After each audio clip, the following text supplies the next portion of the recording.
back live on Tinku Economia, on Tinku Television, with the second of our guests, those who follow me on social media, those who follow me on Instagram. You can understand that the interview I am about to do now gives me special excitement.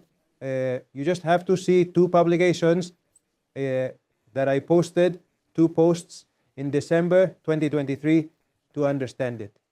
Argentina, for a year and a half, undertook an aggressive program of fiscal consolidation and structural reforms aimed at restoring macroeconomic stability and regaining investor confidence. Today, 18 months later, economic activity in Argentina is approaching its historical highs. The International Monetary Fund has raised the growth forecast by 0.5 point for the current year. And in a publication by The Economist magazine on April 22nd, it was titled, "Argentina has never been so close to being a normal economy." With our next guest, we are going to talk about the economic miracle in Argentina. Let's introduce him. He is Marcelo Alejandro Nimo. He is a lawyer specializing in the prevention of money laundering and counterterrorism, an arbitrator in international law, a civil and commercial mediator, and holds a diploma in international tourism. He was an entrepreneur for decades in the sector of international transactions, collections, and payments. He was also the private secretary for 10 years to the former president of Argentina, Carlos Menem, in addition to having been a municipal councilor of the City Council of Avellaneda, province of Buenos Aires, chief advisor to several deputies and senators, and advisor to the vice presidency of the Official Postal Service of Argentina. Currently, Alejandro Nimo is a counselor and general consul at the Argentine Embassy in Spain, with his main functions as economic attaché for President Javier Milei being to attract investors and open international trade with Argentina. Welcome, Alejandro, to the program. It's an honor to have you here with us. Thank you, Martin. It's the pleasure is mine, and thank you for the introduction, right?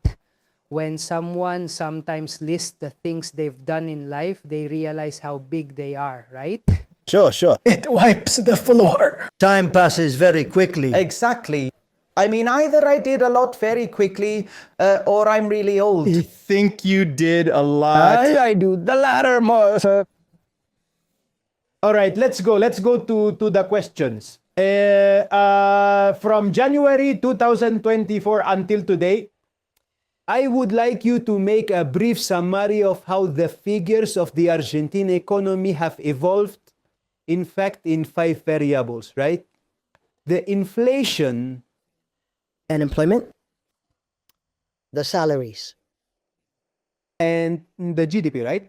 Taking into account the balance of consumption and investment. Well, perfect. I will try to present it to you in a way that is a bit more entertaining than the economic technique, so that people can also see this change or this economic miracle of Javier Milei in Argentina during this almost half a year.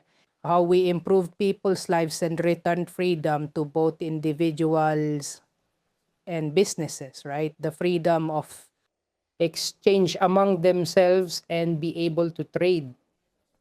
As soon as we took charge of the government by January of 2024, inflation had soared to practically 25%. This was the result of people, as I say, artificially holding a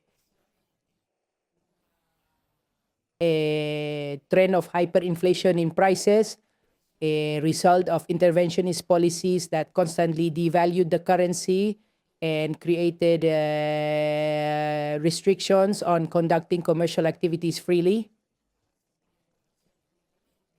And at the same time falsified the signals reaching the market from the desire or the temporary preference of the consumers. All those interventionist policies resulted in the fact that once we took over the government in January 2024 and put an end to all that intervention policy, which basically began with the decree 7023, which was the decree to liberalize the Argentine economy, in which we removed a lot of restrictions that we will discuss later. Their inflation in January of 2024, as a residual effect of all this interventionist socialist policy we inherited, went practically to 25%. Today, April 2025, we have a monthly inflation, which is curious, right? Because by world standards, we're talking about these levels of inflation over a span of 30 days, not a year. Today, we have an inflation of 2.8%. But here, I want to make a very important caveat. Why? Because as Milei says to the econocantas, to the journalists on the payroll who are desperate for ad revenue, it was said that inflation, due to the lifting of the currency controls, would skyrocket. And we proved to them that inflation, with the lifting of the currency controls, which was one of President Milei's campaign promises, but that, against what many econocantas or libertarians, as the president likes to say, they had forecasted, saying that Milei was not fulfilling that commitment. Milei does things at the right time, not in happy times. So, what Milei did was to ensure that the lifting of the currency control happened when we were calm and certain that the measure was firm and permanent. Then the currency restriction was lifted in the previous month and inflation remained stable. It had been at 2.7 in December of 2024, and in April of 2025, it continued with 2.8%, which leads to a trend of inflation going down. And obviously, it's high by world standards, but we can't perform a much bigger miracle in 1 year and a few months than It's a record time, 18 months. a record time. Exactly. Well then, regarding unemployment, in 2024, unemployment, the population had reached 8% of the active population, and today it is below 6%. For which work was done? And here it is also necessary to make an exception. Why? Because it is also known that we made a significant disengagement of state personnel through non-renewal of policy contracts. So, this which should have influenced the unemployment rate, nevertheless, unemployment with us is decreasing, which shows despite, and there are no hirings. Because many times, socialist policies aim to lower unemployment by hiring in the state, creating a burden on the national treasury, and then passing it on with the theft of taxes from the citizens. This is not our policy at all. We want real numbers that reflect the country's economic development. And even so, having not renewed more than 53,000 contracts of public employees, which were contracts that were practically servile to the politics. Political contracts rather than technical officials. Exactly. So, despite that, we reduced unemployment. Then, regarding salaries, the salary in 2024 had an increase of 145.5%, surpassing the annual inflation of 117.8%. Which shows that the currency, the peso, is being revalued, and that in real terms, Argentinians have regained purchasing power. That's what also we have to see that in the formal private sector, the increase in wages was 147.5%. Afterwards, Javier Milei made the decision to freeze the executive salaries of public wages. So the president, the ministers, the secretaries of state, and the undersecretaries have had their salaries frozen since last year. And for the rest of the public sector, the wage increase was 119.3%. And in the informal sector, where people suffer the most, that the informal sector, in the end, we economists of the Austrian School of Economics understand it as a way to escape the state's restrictions, where the state, by establishing the minimum wage, generate that many companies cannot provide employment. Why can't they provide employment? Because they set an amount that does not reflect the correct value of the salary according to the discounted marginal value in the company's productivity. What it contributes, that is, what it contributes to the production process, what the employee represents.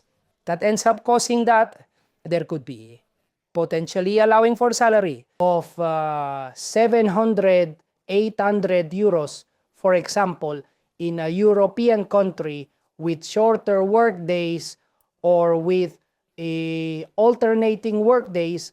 The law with the minimum wage says that you cannot hire for less than a certain amount. Well, and that the contract conditions must be for a certain number of hours and days in the week. That obviously generates unemployment. So what informal work does is it seeks to provide a solution to that unemployment.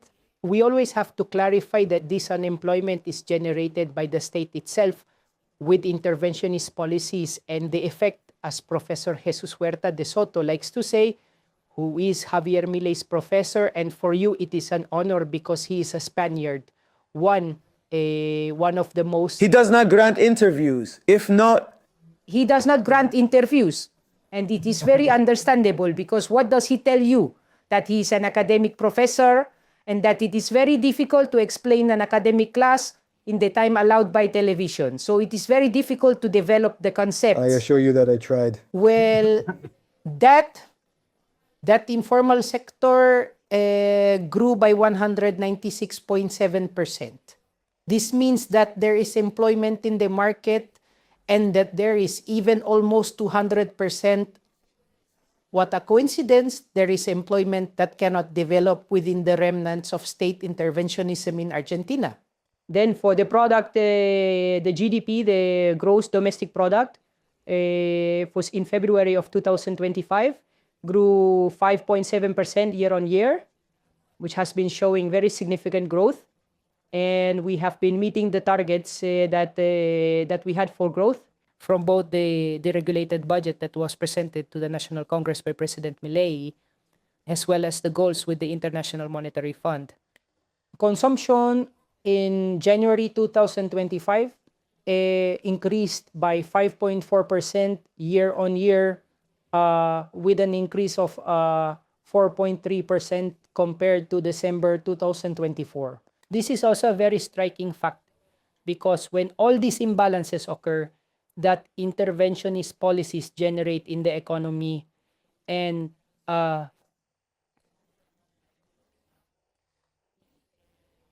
these kinds of prosperity bubbles, where trying to achieve the welfare state, the false welfare state, when the reins of the economy are taken, what is expected for the recovery of a country's economy, especially by giving logical, reasonable measures purely from the market without intervention and manipulation of indexes and rates by the state, what is always expected is a recession. The recession, which in the end we, from the Austrian School of Economics, see as a situation where the market returns to the real consumption intended by The productive economy. And the real consumption pursued by the common citizens.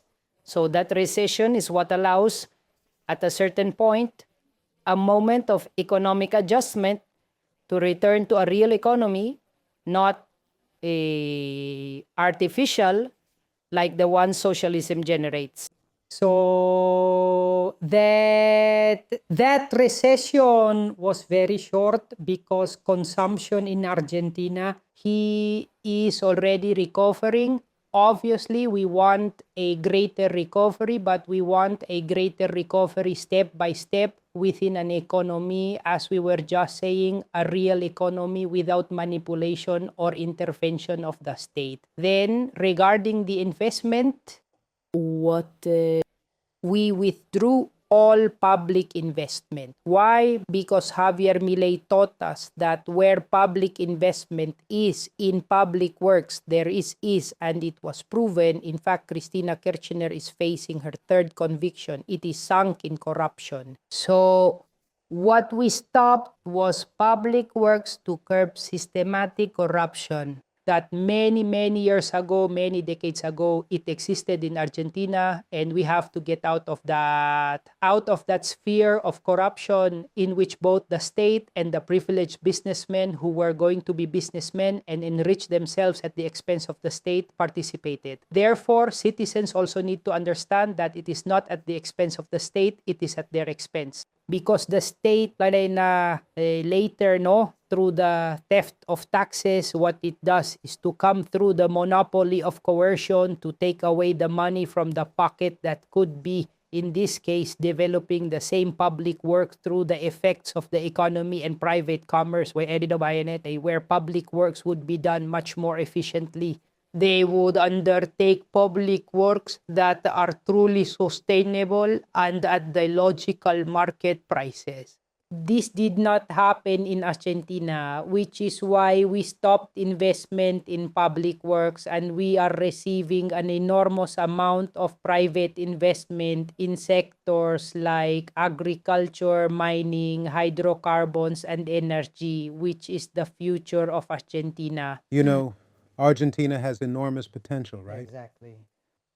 Yeah, you mentioned this impasse, right, of recession, especially of the GDP, which seemed like but it was the logical impasse of if you drastically reduce public spending.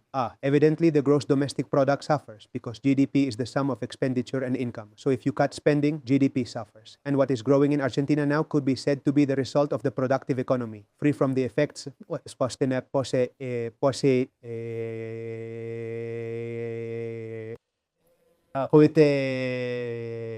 the measures that you implemented. As soon as President Milei came into power, the Omnibus law, which ones have been the most positive? It was affecting about 300 laws, right? The Omnibus project, right? Which ones have had the most positive impact on the economy? Basically, what I want to emphasize about that is there were two steps. The first step, which was Decree 7023, which was a decree which was issued the day after the inauguration ceremony of the President of the nation. It was a decree of total deregulation of the economy, where a process began to free Argentina's economy and return freedom to people and businesses. That process, which later expanded greatly with the fundamental law, with the Omnibus law, started, for example, I want to mention to you some of them. For example, the freedom to freely agree in contracts on the currency of the payment of the contract, which is a foreign currency, and that the obligations assumed in that currency must be fulfilled in that currency. It seems silly to have to clarify this, but in Argentina, it had to be clarified. It had to be clarified. The elimination, this will definitely catch the attention of you Spaniards. One of the most positive measures was the elimination of the rental law. Kirchnerism pagtingo, kumpodon aling langgawo, tita sell law arsonist firefighter, as Huerta de Soto says, and tried to solve a problem but ended up making it worse. In other words, they went to put out the fire with gasoline. Then he passed the rent law, influencing how the contracts had to be among the private parties, the future adjustment clauses, even setting the prices that they had to. That must be respected. This caused a contraction in the supply of rental properties, which led to, due to the shortage of available rental properties, a very significant increase in prices. because the Andelanda says there was demand and there was no supply to meet it. That caused an immense increase in rental prices and a lot of landlords who preferred to have the empty property. Because in the context of Argentina, of instability, of a quasi-hyperinflation on top with all the rules imposed by the state without being able to agree on the conditions they intended, which was not to impose them, but to agree on them with their tenants. So they preferred to have their houses empty and not rent them and wait. When Milei repealed the rental law, all these properties that were held back in the market immediately returned, waiting for something like this to happen. And obviously, the greater the supply, Lower the price. the price dropped significantly, and it became possible to rent apartments, flats again. Argentina, that is one of the most significant ones. Another one I want to bring up so people, the business person watching us can understand, was the open skies policy. The Argentine government had made the decision to almost monopolize what we call domestic flights, which are interprovincial flights, to benefit the local state-owned company, Aerolíneas Argentinas, and they had managed to restrict those flights in such a way that there is no competition in the market. That is, only a few companies would be competing for those flights, which resulted in a monopoly price being set, determined by Aerolíneas Argentinas, unos de Zomu, todas como Sanifala, and the flight prices were very high. The open skies policy that Javier Milei implemented allowed for many of these new low-cost companies to come and compete in Argentina, and today we have a very significant reduction in the costs of air travel within Argentina. That added to giving much more freedom to the civil decision of people to contract and how to contract, and eliminate a huge number of state agencies that were basically havens for politics and corruption. No?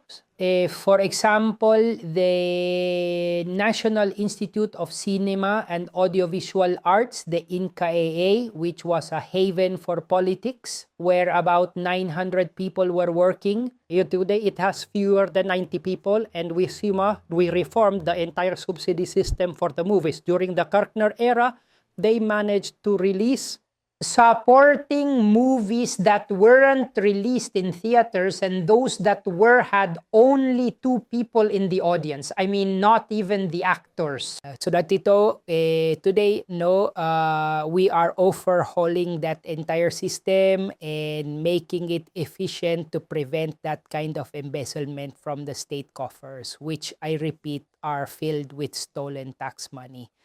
And going back a little to the previous question, right? In particular, hey, I'm one of those who really delved into the decree, what has been the actual impact of the changes introduced by Article 938 of the Civil and Commercial Code, right? For those of us who haven't... To avoid getting into a topic, because that can lead us to a door, which is entering a technical legal topic with respect to initial obligations, to the novation of the obligations, in which, without getting into the technical aspect, because it would be long, and I don't think that conceptually, basically, what we did was give freedom to the contracts, where we allow the obligations that are initially assumed later on, beyond the fact that the state comes to supervise, to want to protect and intervene within the obligations of the contracts. Let the parties be the ones who end up deciding whether those initial obligations will reach a latag novation and will be respected. In general, what we did was give people freedom regarding the hiring clauses. That was the modification, and again, that is part of a process that started in Decree 7023, which later in the law known as the Omnibus Law, it was ratified, giving freedom of contract, the obligation to comply with payment terms in foreign currencies, and resulting in a reduction of state interference in private contracts. Yes, for those who are listening, my understanding of the change is that the reading of the article is altered, and it somehow tells us that before the change, there was a freedom of contracting in everything permitted by the law. And after the change, there is freedom of contracting, except in what is expressly prohibited by law, which are purely criminal matters. We have to go So back it is a to change for me. Of the 300 laws, it was the one that caught my attention the most because it changes the concept. It gives freedom of contracting, right? Which is not insignificant, right? That was the motivation to do it, and obviously for Milei and his government, it is very important to constantly return freedom, remove interventions, and deregulate. Yes, yes. In the end, it's the freedom of contract between the parties, right? Think it's been a matter of weeks, which is the agreement with the International Monetary Fund, right? And it has been tough, right? It has taken its toll. Well, like any good negotiation, it must take time, and each party will try to defend, as we were just talking about, the freedom of contracts, and it makes sense that each party tries to achieve the clauses that best suit you, or the conditions that best suit The you. skill of negotiation. If it were as easy as with other governments that ultimately used the money to run their campaigns and still lost, sure, going and saying yes to everything, give me the money, I'm going to squander it anyway, that's the easiest. For now, we are using it to return freedom, for example, by lifting the currency restrictions. What have been the keys to this agreement?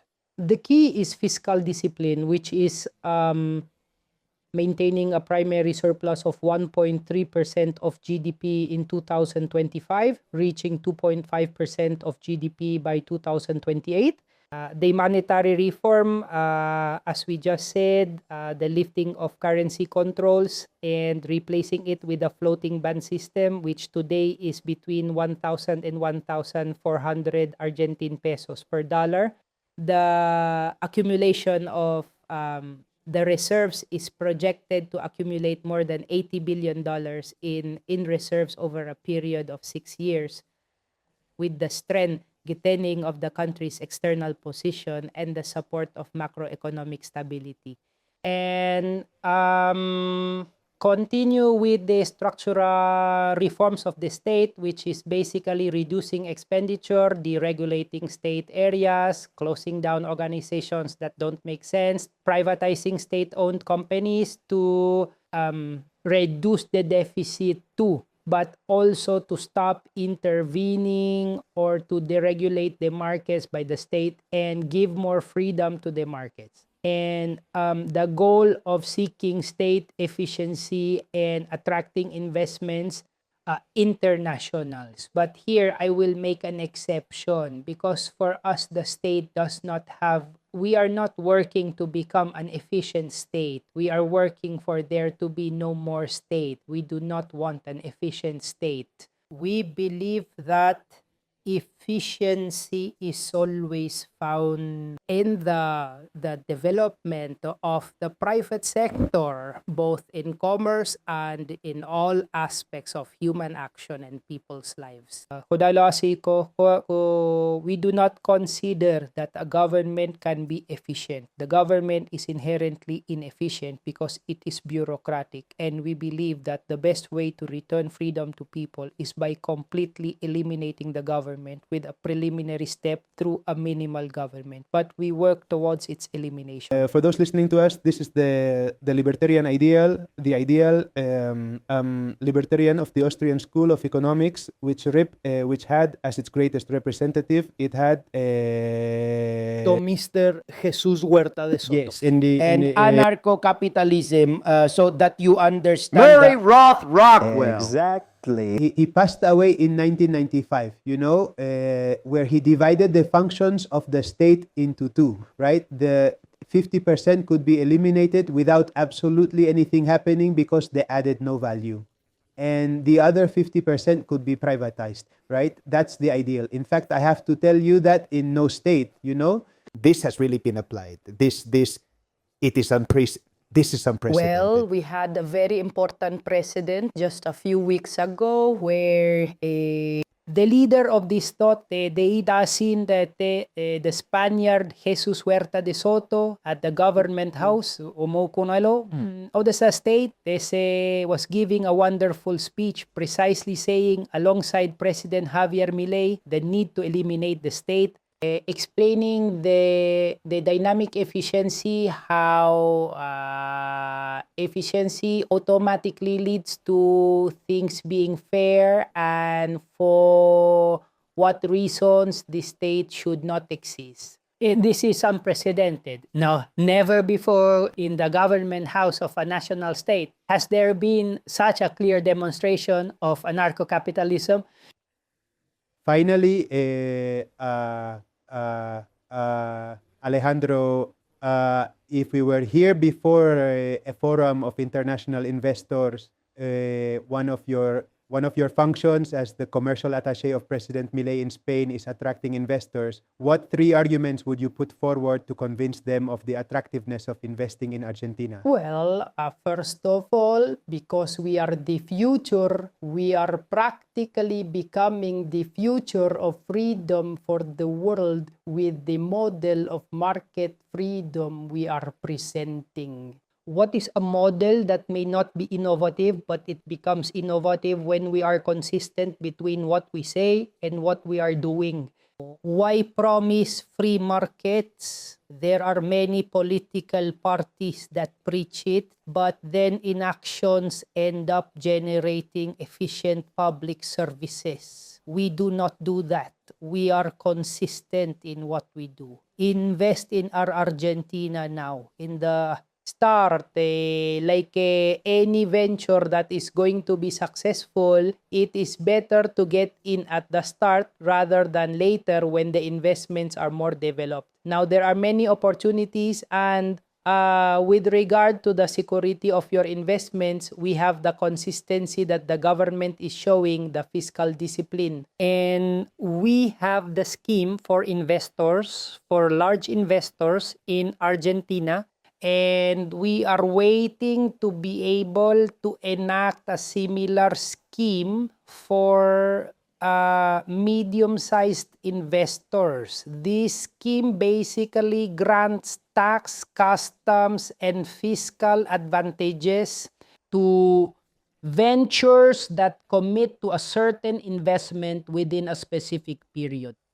But how are we doing it? Because many people tell me how obvious it is, and I'll go invest in Argentina, and tomorrow Javier Milei is no longer there. And what about the RIGI? We think a lot within the Austrian School of Economic Thought, at some point we would never want, but at some point, Milei will stop being president and another libertarian or whatever the citizens decide will come. We take into account how to prepare that scenario of tomorrow so that the country's economy and the investments made under the administration are not harmed again. I would say to the RIGI, instead of being a tax benefit, that one automatically opts into meeting certain characteristics and pays the taxes and is automatically subject to that tax regime, what we do is the entrepreneur makes a proposal to join the regime. Once the proposal is made, it is analyzed, and a RIGI contract is made. Inakasya RIGI in which the characteristics of the investment and the advantages offered by the state are determined, in which there is an exit clause for investors. It is not that they are tied forever with certain costs. But the fundamental characteristic is that the cost of breaking that contract, because I repeat, it is not a tax regime that is enforced to which I automatically adhere, but tomorrow, if it is not enforced, I have to settle my taxes differently. This is a contract between the private sector and the state. The cost for any government that comes tomorrow wanting to breach that contract, the economic cost of breaking the contract would be much higher than what it might represent the recovery of tax advantages granted. Therefore, for in this way, we assure investors about the post-Milei period tomorrow and in general about the economy of Argentina. We fundamentally work on currency freedom, which means the elimination of the Argentine peso, the national currency, with a freedom of currencies that is called dollarization, but actually it was called that in Argentina because the Argentine saves in dollars and it is the second currency used or the only voluntarily used common currency. The other is obligatory, right? So we, even though the Argentine peso has practically recovered from the value of when we took it and is permanently regaining value over time, we believe that removing two fundamental elements that harm the economy, the peso, so that the corrupt politicians don't come, as Javier Milei says, tomorrow and manage through monetary issuance, señorage, practically counterfeiting coins, which is issuing coins without backing, generating devaluation, which is a tax that people end up paying, and the elimination of the central bank, because we consider that the central bank has very damaging characteristics for the economy and is constantly manipulated by politics, creating the bubbles generated by fractional reserve banking allowed by the central bank. We have a policy of 100% cash reserve ratio and demand deposits. It ultimately acts as a lender of last resort because it ends when that bubble generated through the economic cycles created by the creation of new money, new financial creation, which is a fictitious creation that has a total effect, still much more harmful than the monetary emission, because that multiplication of account balances that the bank does through fractional reserve has virtually no limits for multiplying. On the other hand, the money supply by the state, which is harmful but has a control of up to how much. So those bubbles that are generated when they burst, when they confused investors, sent false signals about the savings and preferences of the citizens, and investors end up investing in long-term projects which are the most profitable, believing that there is much more savings than there actually is in the economy. When that bubble bursts and the bank crashes, this is cyclical. It always happened in the history of humanity, and the bank always went bankrupt until the appearance of central banks, which come out with one of the worst characteristics, which is to be the payer of last resort. So among those businesses that exist, among politics, the banks fail. The government steps in to print money to save the banks and pay for the party, and the party ends up costing the citizen in a hidden tax, which is the devaluation again of their currency. And the other fundamental feature precisely of the central bank is the authorization of monetary issuance. So although we have a policy where we do not issue even to intervene in the financial market, we think we know that we are going to do it this way, but closing the central bank and eliminating the currency is the post-Milei guarantee for investments and the public. Because by removing these tools that are so harmful to the economy, we prevent politicians who come tomorrow from having the ability to destroy everything again, as they systematically did with socialism for decades in Argentina. Well, I think, Alejandro, that you've made the real situation quite clear for the people who might consider, for the companies that might consider investing. I believe the guarantee is already the agreement with the International Monetary Fund itself, which only requires you to continue on the path you have begun, which involves fiscal compliance, growth, etc. Therefore, for any investor, this is already a guarantee. And today we are a world of opportunities because we are truly a very rich country. In natural resources. Sure. It's just that. And we have a lot of future. And today there are many opportunities at the door, which are accessible to the first ones who come to invest. Many are already coming. There is a lot of interest in Argentina. So I recommend you take the lead and come to invest in real estate, energy sectors, mining, agriculture. We have what the world consumes. Alejandro, it has been a huge pleasure. I think you have you have greatly enlightened the audience in these 18 months, which is in record time. You are in the pages of economic magazines like a miracle, because it was not expected to achieve such quickly. And well, you have the doors open to this house, and in future occasions, we will have the opportunity. Thank you very much. Thanks, and I'll surely visit you again. All right, Alejandro, thank you very much. We give 3 more minutes to review the schedule of Tinku Television and return with the next of our guests.